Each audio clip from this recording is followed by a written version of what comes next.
और आइए अब देखते हैं हमारी खास पेशकश एजेंडा एट 9। बात करते हैं उत्तर प्रदेश की राजनीति की। यूपी की राजनीति में एक बार फिर बड़ा विवाद खड़ा हो गया है। इस बार मुद्दा है प्रदेश में चल रही एसआईआर प्रक्रिया का। जी हां, वही प्रक्रिया जिसके जरिए मतदाता सूची को पूरी तरह शुद्ध और सटीक बनाने का दावा किया गया था। लेकिन अब इसी प्रक्रिया को लेकर समाजवादी पार्टी के अध्यक्ष अखिलेश यादव ने चुनाव आयोग पर ही सवाल खड़े कर दिए हैं। तो क्या कहा अखिलेश यादव ने, पहले आपको वो सुनाते हैं। एसआईआर के बाद वोटर लिस्ट में कोई भी कमी नहीं छूटेगी। 4 नवंबर 2025 को एसआईआर की घोषणा के समय मतदाता सूची को शुद्ध समावेशी बनाने की बात कही गई थी और इधर हम लोगों को देखने को मिला कि जो टर्म्स यूज कर रहा था इलेक्शन कमीशन के मैपिंग या टेक्नोलॉजी का सहारा लेकर के वो वोटर लिस्ट को एकदम ठीक बनाएंगे और कोई भी वोटर छूटेगा नहीं। लेकिन देखने को मिल रहा है, मैं एक ओवरऑल केवल एक कॉन्स्टिट्यूंसी का बताना चाहता हूं। ओवरऑल एक कॉन्स्टिट्यूंसी का केवल अभी अगर एक कॉन्स्टिट्यूंसी में ये चीजें देखने को मिल रही हैं तो सोचिए पूरे प्रदेश में, और जिस तरह की तैयारी है इनकी अधिकारियों के माध्यम से, क्योंकि सरकार अधिकारियों से मिलकर के और क्योंकि इलेक्शन कमीशन भी निष्पक्ष नहीं है, जो कॉन्स्टिट्यूशनल बॉडी है उसकी जिम्मेदारी बनती है। और आइए इसी पर हम चर्चा करेंगे। हमारे साथ मेहमानों का खास पैनल भी जुड़ चुका है। हमारे साथ राकेश प्रजापति जी जुड़े हुए हैं, सपा के नेता हैं। रुपेंद्र कुमार दुबे जी जुड़े, बीजेपी नेता। Sandeep Mishra ji, political analyst. पंडित राज शर्मा जी, कांग्रेस के प्रवक्ता, हमारे साथ अभी जुड़ेंगे। तो यहाँ पर देखिए जिस तरह से ये पूरा मामला है, एक बार फिर से एसआईआर को लेकर सवाल उठ रहे हैं, इसी को लेकर आज हम चर्चा भी कर रहे हैं। आप सभी मेहमानों का बहुत बहुत स्वागत करना चाहेंगे इंडिया डेली पर। और जिस तरह से हम देख रहे हैं कि यहाँ पर अखिलेश यादव एक बड़ा आरोप लगा रहे हैं चुनाव आयोग पर कि निष्पक्ष नहीं है चुनाव आयोग। राकेश जी, सबसे पहला रिएक्शन आपसे लेना चाहेंगे, आखिर आपको ऐसा क्यों लग रहा है कि इलेक्शन कमीशन निष्पक्ष नहीं है, जबकि सीधे तौर पर यह कहा जा रहा है कि अगर कोई सूची आई भी है तो उसमें अगर आपको लग रहा है कि वोटर का नाम नहीं है तो उसके लिए आपत्ति दर्ज करा सकते हैं। जीतू जी, शुक्रिया बहुत बहुत आपका, आपके सभी दर्शकों का। देखिए, बात इस बात की है, आखिर एसआईआर कराया किस लिए गया? एसआईआर इसीलिए तो कराया गया कि जो भी कमियां हैं, जो भी उसमें गलतियां हैं, उनका शुद्धिकरण हो जाए। फिर जब शुद्धिकरण हो गया तो ये बताइए, ये 23,69,000 डुप्लीकेट वोट क्यों रह गए? शुद्धिकरण हो गया तो भाई 23,69,000 वोट अगर डुप्लीकेट पाए गए हैं। उत्तर प्रदेश के अंदर 403 विधानसभाएं हैं और इन 403 विधानसभाओं के हिसाब से देखा जाए तो मोटा मोटा अगर मान लिया जाए तो 6,000 वोट प्रत्येक कंस्टिट्यूंसी पर ज्यादा है, डुप्लीकेट है। और उत्तर प्रदेश के अंदर क्या किसी भी प्रदेश में लगभग 30% सीटें ऐसी होती है जिनपे जीत का मार्जिन 5,000 से कम होता है। इसका मतलब तो आपने फिर से सवाल खड़े कर दिए। सवाल तो आपके खुद घेरे में खड़े हुए हैं कि अगर आप एसआईआर के नाम पर शुद्धिकरण की बात कर रहे हैं फिर भी डुप्लीकेट वोट रह जा रहे हैं, तो ये क्यों रह जा रहे हैं? ये डुप्लीकेट वोट किसके हैं? क्यों क्यों क्यों नहीं काटे गए? फिर दूसरी बात, सबसे बड़ी बात, इस पर आज तक किसी ने जवाब नहीं दिया कि भाई दो संस्थाएं हैं चुनाव की। एक तो इलेक्शन कमीशन ऑफ इंडिया जो पूरे देश के चुनाव कराता है, दूसरा है state commission of Uttar Pradesh जो हमारे लोकल बॉडी के चुनाव कराता है। अब ईसीआई रिपोर्ट देता है अभी 6 जनवरी को कि पूरे उत्तर प्रदेश के अंदर 12 करोड़ 55 लाख वोट हैं। 12 करोड़ 55 लाख वोट हैं। और पीछे अभी 23 दिसंबर को state commission of Uttar Pradesh ये देता है कि ग्रामीण में, केवल ग्रामीण में, समझने की बात है, केवल ग्रामीण में जो वोटरों की संख्या है वो 12 करोड़ 69 लाख है। भाई मतलब केवल ग्रामीण में ही 15 लाख वोट ज्यादा। भी अभी 2000, अब अभी बात और हो जाए, 2023 में चुनाव फिर अभी कराए थे। फर्जी मतदाता है या फिर जिस तरह से नाम काटे गए हैं वो गलत है या जानबूझकर नाम काटे जा रहे हैं? मुद्दा क्या है ये बताइए। पहले 10 सेकंड और, वो भी 2023 का। 2023 का जब महानगर पालिका या नगर पालिका के चुनाव हुए थे, यानी कि शहरी मतदाता, जैसा अर्बन अर्बन कहते हैं, जी। अर्बन मतदाता जो हुए थे, उन अर्बन मतदाताओं की संख्या 4 करोड़ के आसपास थी, 4 करोड़ 32 लाख के आसपास। यानी कि स्टेट के हिसाब से, अब ये झोलमाला समझिए, ये कौन बता सकता, बताएं। मतलब स्टेट के हिसाब से, स्टेट कमीशन ऑफ इलेक्शन के हिसाब से टोटल मतदाता उत्तर प्रदेश के अंदर है 17 करोड़ 2 लाख। 17 करोड़ 2 लाख, 17 करोड़ 2 लाख।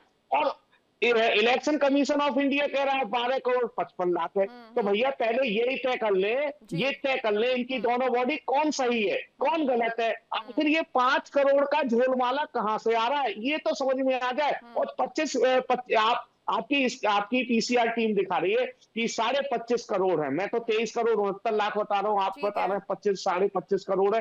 तब तो ये संख्या, तब तो ये नहीं, वोट आपको सारे क्या लग रहा है कि 6,000 से यहाँ पर ऊपर। फर्जीवाड़ा पहले हुआ था, इलेक्शन कमीशन तो अब छांट रहा है ऐसे लोगों को? सवाल क्या है समाजवादी पार्टी का, ये समझना चाह रहे हैं, क्योंकि ये तो चला ही आ रहा है, चाहे किसी की भी सरकार रही, ये फर्जी मतदाता है जो सक्रिय रहे पहले, और अब जब यहाँ पर इलेक्शन कमीशन ये एसआईआर लागू कर रहा है तो उसको लेकर भी आपत्ति है। तो समझ नहीं पा रहे, तो फिर इलेक्शन कमीशन का विरोध क्यों है, उसे फेक क्यों कहा जा रहा है? अगर बीजेपी के लिए फर्जी वोटर काम कर रहे थे तो उनके नाम कैसे कटते हुए दिखाई दे रहे हैं? ठीक है, तो बहुत रुपेंद्र अच्छा कुमार क्वेश्चन। दुबे जी का मैं रुक कर लेती हूँ, आपको बहुत समय दे दिया सर। रुपेंद्र जी अपनी बात रखिए। मैम, सभी भाइयों को नमस्कार, जितने हमारी पैनलिस्ट हैं, और भारत के 140 करोड़ जनता को प्रणाम और छोटों को प्यार। अभी हमारे बड़े भैया कह रहे थे कि फर्जी वोटरों की बात हो रही है। फर्जी वोटरों में आपको पता होना चाहिए कि जो हमारे लोग आते हैं, जैसे जिसकी डेथ हो गई या शिफ्ट हो जाते हैं, तो उनका भी तो जो है आउट गोइंग होगा, उनको कटेंगे उनके नाम। जी। दूसरी बात, हमारे जो है क्या कहते हैं, बूथ लेवल पे बीएलओ होते हैं और बीएलए होते हैं। बीएलओ हो गया मैम बूथ एजेंट ऑफिसर जो गवर्नमेंट के होते हैं, और बीएलए हो गए बूथ लेवल एजेंट जो अपने जो है राजनीतिक पार्टियों के होते हैं।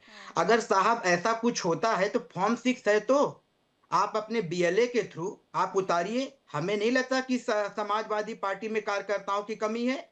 आप अपने बीएलओ को उतारिए, अब फॉर्म 6 के थ्रू उनको जो है रिप्रेजेंट करिए। उसको साहब आपको काम भी तो करना पड़ेगा ना। अब सीधा सा मैं आपको जवाब देता हूं मैम, इन लोगों की सिर्फ राजनीति ये है क्योंकि माननीय योगी आदित्यनाथ जी और हमारे देश के प्रधानमंत्री माननीय नरेंद्र मोदी जी विकास की डोर पे काम कर रहे हैं, इसलिए इन लोगों को लगता है। आपको भी बिहार में इलेक्शन हुआ था मैम, वहां पे 1.5 लाख बीएलए जो बूथ लेवल एजेंट थे, 1.5 लाख बीएलओ में से सिर्फ 3 लोगों ने वल्ली कंप्लेन किया था, बस हो गया। जब सुप्रीम कोर्ट में वहां गए तो सिर्फ सुप्रीम कोर्ट ने पूछा 1.5 लाख बीएलए में क्या सिर्फ 3 लोगों की कंप्लेन आई है?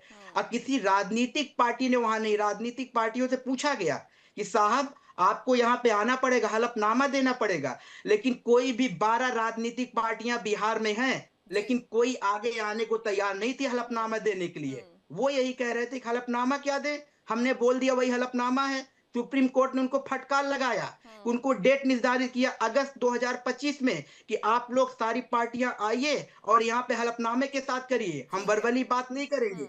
ये लोग वहां कोई भी गया नहीं। मैं आप ये कह रहे हैं रुपेंद्र जी, निराधार आरोप है, कोर्ट में जब जाते हैं तो कोर्ट भी फटकार लगाता है। बिहार में जब इलेक्शन थे तब ये हुआ, अब उत्तर प्रदेश में इलेक्शन आने वाले हैं तब ये सब हो रहा है। संदीप जी, क्या ये ऐसा चक्रव्यूह है विपक्ष का जिसमें खुद फंसता और उलझता हुआ दिखाई दे रहा है? देखिए, उन्हें समझ में ही नहीं आ रहा है कि आरोप किस पर लगाए, इलेक्शन कमीशन पर, फर्जी वोटर्स पर, या यूपी की सरकार पर?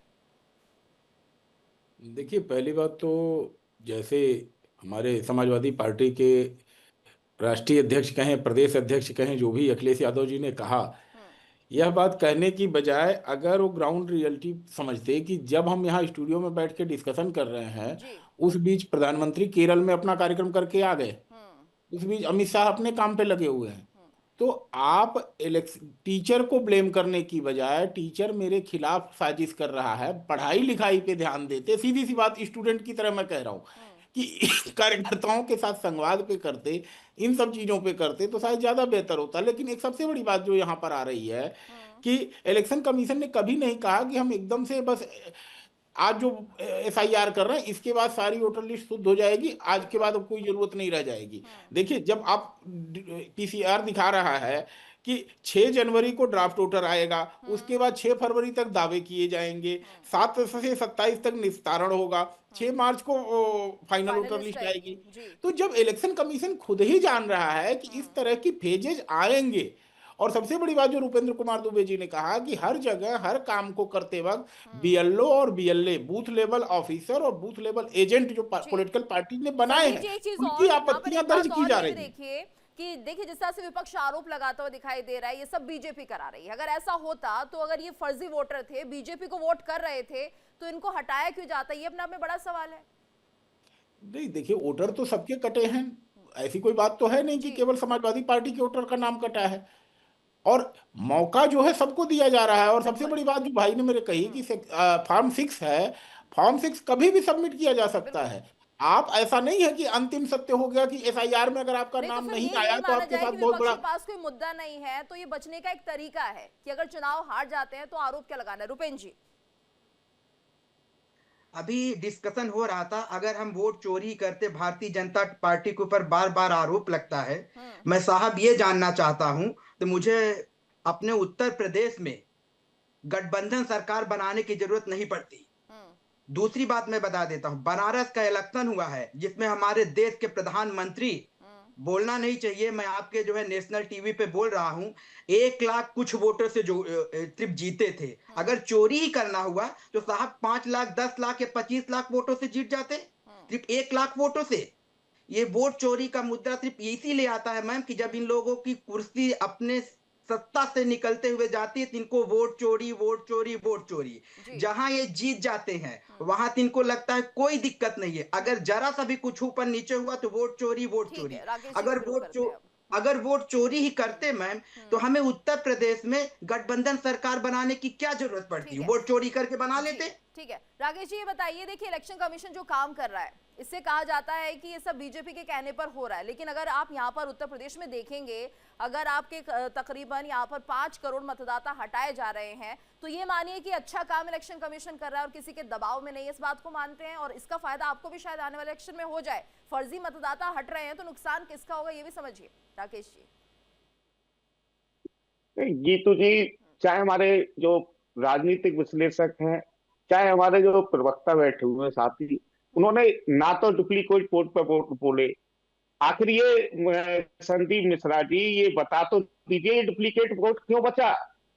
अरे इस पर प्रश्न करेंगे नहीं करेंगे, या केवल समाजवादी से प्रश्न बनता है राजनीतिक विश्लेषक बैठ करके? केवल समाजवादी से प्रश्न छोड़ना देखिए बना बंद क्यों, कीजिए, ये तो राजनीतिक चलिए, विश्लेषक ये तो बैठे हैं बात की तो बात है, सही लेकिन पर सही इलेक्शन करेंगे क्या? कमीशन ने इन वोट्स को बाहर निकाल दिया है, इन वोटर्स को हटा दिया है, तो इसमें आप तारीफ नहीं करेंगे चुनाव आयोग की कि देखिए उन्होंने कितना अच्छा काम किया है कि जितने फर्जी मतदाता थे, जिसके बल पर आपको लगता है कि कोई चुनाव जीत रहा होगा, तो उन्हें हटा दिया गया है, तो आप इसमें प्रशंसा तो करेंगे ना इलेक्शन कमीशन की, जो हमेशा कटघरे में खड़ा हुआ है? नहीं देखिए, दूसरी बात, दूसरा मैंने बड़ा बिल्कुल क्लियर आंकड़े के साथ बताया। उस आंकड़े पर भी ना संदीप मिश्रा जी ने बोला कि ये 5 करोड़ का झेलवाला कौन क्यों है? स्टेट कमीशन सही है या इलेक्शन कमीशन सही है? दोनों में कौन सही है ये तो बताएगा ना बताएगा चुनाव आयोग बताए या सरकार बताए? कोई दोनों में से तो एक व्यक्ति बताते। दूसरा, आप ये बार बार कह रही हैं, बिल्कुल अच्छी बात कह रही हैं कि भाई जितने भी फर्जी वोटर थे, इसका मतलब पिछले 2 बार तो फर्जी वोटर से बनाई थी सरकार। तो ऐसा करें ना, एक काम करें, भारतीय तो जनता फिर यहाँ पार्टी पर अगर आपको वास्तव में इलेक्शन बड़ी कमीशन को एक इंडिपेंडेंट बॉडी मानना होगा। देखिए विपक्ष तो हमलावर है, बीजेपी की सहायता कर रहा है इलेक्शन कमीशन, तो आप दोनों तरफ से फंस चुके हैं। अब यही मानिए, या तो आपको ये मानना होगा कि बीजेपी निष्पक्ष है, वो किसी तरह से इलेक्शन कमीशन को सपोर्ट नहीं कर रही है, ना कुछ कह रही है, या फिर दूसरी तरफ आपको ये मानना पड़ेगा कि जो फर्जी मतदाता निकाले गए हैं तो उसका मतलब ये है कि बीजेपी का इसमें कोई रोल नहीं है। बताइए अब राकेश जी, किसका साथ देंगे आप? जीतू जी पहले सुन लीजिए थोड़ा सा। देखिए सीधी सी बात है, इलेक्शन कमीशन उसी दिन निष्पक्ष नहीं रहा था जिस दिन इस देश के संविधान के साथ खिलवाड़ करने का काम भारतीय जनता पार्टी ने किया। और एक ये कहते हुए कि इलेक्शन कमीशन को कोई सजा नहीं हो सकती, और इलेक्शन कमीशन खुदा हो गया, भगवान हो गया, पता नहीं कौन हो गया, ईश्वर हो गया, तो उसे कोई सजा ही नहीं दी जा सकती। बताइए, तो आपके पास वो डॉक्यूमेंट्स होंगे, फर्जी मतदाता जिनके नाम काटे जा रहे हैं, जो कि समाजवादी के वोटर्स थे, उन्हें हटाया जा रहा है, नामों की लिस्ट लाइए आप। तो बिल्कुल सुनिए सुनिए, अरे अभी अभी हाँ, ये उसकी बात कर रहे थे ना, किसने कही थी हलफनामा की, मुझे नहीं पता, संदीप जी ने कही या किसी ने कही, संदीप जी ने कही शायद, हलफनामा। अरे याद करिए, 18,000 हलफनामे दिए समाजवादी पार्टी ने, 18,000, और विद एफिडेविट दिए हैं, 10 रुपए के स्टाम्प पेपर पर एफिडेविट बनवा करके दिए हुए हैं, 18,000। आज तक चुनाव आयोग का मुंह नहीं खुला है, बिल्कुल। चुनाव आयोग नहीं है, बिका हुआ आयोग है, भाजपा आयोग है ये, चुनाव आयोग नहीं बचा आज। बता दिए हुए हैं, नहीं दिए हुए तो बताते कौन। चलिए मैं दे रहा हूँ, नाम बता राकेश दूं जी, आप कुछ स्पष्ट नहीं कह पा रहे। एक तरफ आप कह रहे चुनाव आयोग सही नहीं है, दूसरी तरफ आप कह रहे बीजेपी सही नहीं है, सही कौन है फिर ये बताइए? समाजवादी पार्टी। संदीप जी, बहुत समय मिल गया सर आपको, आप समझा ही नहीं पा रहे। संदीप जी बोलिए। राकेश प्रजापति जी चाहे जितना भी बोलें, जब सांसद और विधायक की सीट मिलनी होगी, टिकट मिलना होगा, तो प्रजापति जी की जगह किसी एक जाति विशेष के ही आदमी को टिकट मिलेगा, या अपने परिवार के आदमी को ही टिकट मिलेगा। और चाहे जितना चिल्ला लो मेरे भाई, चाहे जितना चिल्ला लो, रहने दो। सुनो, मुद्दे पे आते हैं, क्योंकि स्टेट कमीशन और इलेक्शन कमीशन ऑफ इंडिया दोनों एक ही संस्था है, अलग नहीं है।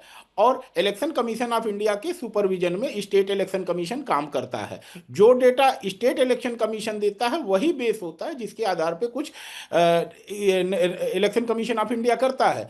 हो सकता है डेटा कम्युनिकेट होने में थोड़ा सा देरी हुआ हो, और इसके चलते इस तरह का विरोधाभास अगर कहीं कुछ आया है तो हो सकता है। लेकिन जहां तक बात है, स्टेट इलेक्शन कमीशन ही ग्राउंड रियलिटी पे काम कर रहा है, और हर चीज को, जैसे आपके पीसीआर लगातार दिखा रहे हैं कि लोगों को मौका दिया जा रहा है कि किसी को ऐसा ना। आप देखिए, डेट कई बार चेंज हुई है। अगर आप देखें, जब ड्राफ्ट वोटर लिस्ट आनी थी पहले दिसंबर में आनी थी, फिर जनवरी में वो पब्लिश हुई, और उसके बाद फाइनल वोटर लिस्ट अब 6 मार्च को आनी है। लेकिन सबसे बड़ी बात की है, एसआईआर अंतिम सत्य नहीं है। आपके पास फॉर्म 6 भरने का हमेशा ऑप्शन खुला है। आप चाहे ऑनलाइन भरना चाहें तो ऑनलाइन, ऑफलाइन भरना चाहें तो ऑफलाइन। इसके लिए कहीं से भी आपको परेशान होने की जरूरत नहीं है। पॉलिटिकल पार्टीज के बहकावे में आने की जरूरत नहीं है कि आपका नाम डिलीट हो गया तो अब आप भारत के नागरिक नहीं रह गए, आपको भारत के सारे अधिकार से छीन लिए गए। इस तरह के बहकावे में मत आइए। नैरेटिव सेट करने की कोशिश यहाँ पर की जा रही है। रुपेंद्र कुमार जी, यही माना जाए कि आने वाले समय में चुनाव होने हैं तो पहली जनता के बीच ये कह दिया जाए कि डुप्लीकेट वोटर्स थे, मतदान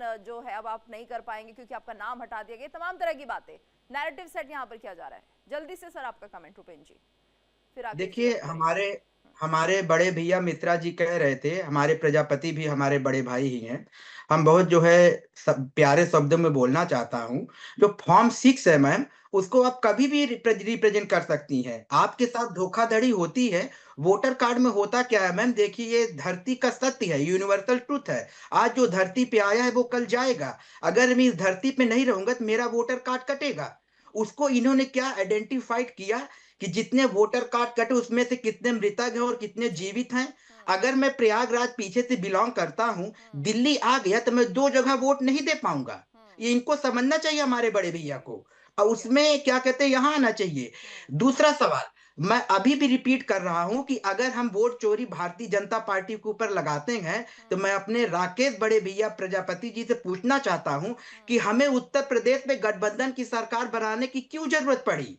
हमारे देश के प्रधानमंत्री, यशस्वी प्रधानमंत्री को 1,30,000 वोटों से जीतने की क्या जरूरत पड़ती। वोट चोरी करके काट लेते। सिर्फ 2 जो है बातों पे मैं इनसे जो है जवाब चाहता हूँ और कुछ नहीं चाहता मैं। चलिए ये जवाब तो आप दे दीजिए, लेकिन एक जवाब मेरा भी है जिसे आप देना पड़ेगा आपको। ये है सवाल कि देखिए, जिस तरह से आप कह रहे हैं कि यहाँ पर इतने वोटर्स के जो नाम थे वो जानबूझकर काटे गए हैं, आरोप समाजवादी पार्टी का यही है। तो अब आप क्या ऐसे लोगों के बीच जाएंगे, ग्राउंड पर काम करेंगे, आपके जो वॉलंटियर्स हैं वो जाकर एक एक घर पहुंचकर इस काम को करेंगे? ये बताइए पहले। राकेश जी अनम्यूट कर लीजिए, जवाब दीजिए सर। नहीं, देखिए, हमारे जो पार्टी के बीएलओ हैं वो लगातार काम कर रहे हैं, ठीक है ना। और जितने भी हमारे पार्टी के वोटर हैं जिनको नोटिस दिया जा रहा है, ठीक है ना, क्योंकि अभी तो 2 करोड़ लोगों को नोटिस दे दिया, अब 1 करोड़ लोगों को और नोटिस देने की तैयारी है। लगभग 3 करोड़ लोगों को ये नोटिस और थमा रहे हैं। बट अब आदमी को लाइन में लगाने का काम इनका हमेशा रहा है, लाइन में लगाने का काम। हमारा बीएलए लगातार, और बीएलए और मिल जाए तो क्या बुरा है? लाइन में तो लगना पड़ेगा इंसान। हाँ, तो लगे हुए लाइन में ही लगाया है, बाकी तो कुछ किया नहीं है इन्होंने। तभी तो दूध का दूध और पानी का पानी होगा कि हाँ, अगर दूसरा पक्ष गलत कर रहा है तो आपको लाइन में लग के साबित करना ही होगा। अब जीतू जी सुन तो लीजिए थोड़ा सा, बोलिए बस बोलिए मुझे थोड़ा बीच सर, में ना समय ज्यादा नहीं है इसलिए मैं चाह रही हूँ आप अपने शब्दों में जल्द से जल्द बताएं क्या कहना चाहते हैं। हाँ इसीलिए इसीलिए, लेकिन ये संदीप मिश्रा जैसे लोग समाजवादी पार्टी से इतनी नफरत रखते हैं। अभी नहीं, इन्होंने कहा नफरत नहीं जब कर रहे हैं वो, नितिन आपको सिर्फ आंकड़े बता रहे हैं, नफरत तो कहीं दिखाई नहीं दी सर, नफरत कोई नहीं करता बैठा किसी करे से। ना, ये पढ़ के बैठा करे ना आंकड़े। आज समाजवादी पार्टी के 7 कुर्मी सांसद हैं, उन्होंने 7 तो ये 5 ही कहा है अगर सांसद कहीं भी हैं, आपत्ति है तो आप इस आपत्ति को दर्ज करा सकते हैं, फरवरी तक का समय दिया गया है, मार्च में फाइनलिस्ट बनेंगे, यही कह रहे हो आपसे। आप ग्राउंड पर जाइए, आपके जो वर्कर्स हैं, आपके जो कार्यकर्ता है वो ग्राउंड पर जाए, ऐसे लोगों की लिस्ट बनाए और चैलेंज करें, चाहे कोर्ट में करें चाहे चुनाव आयोग में करिए। चलिए सर ठीक है, समय इतना ही है, बहुत बहुत धन्यवाद करना चाहेंगे आप सभी का हमारे साथ चर्चा में जुड़ने के लिए।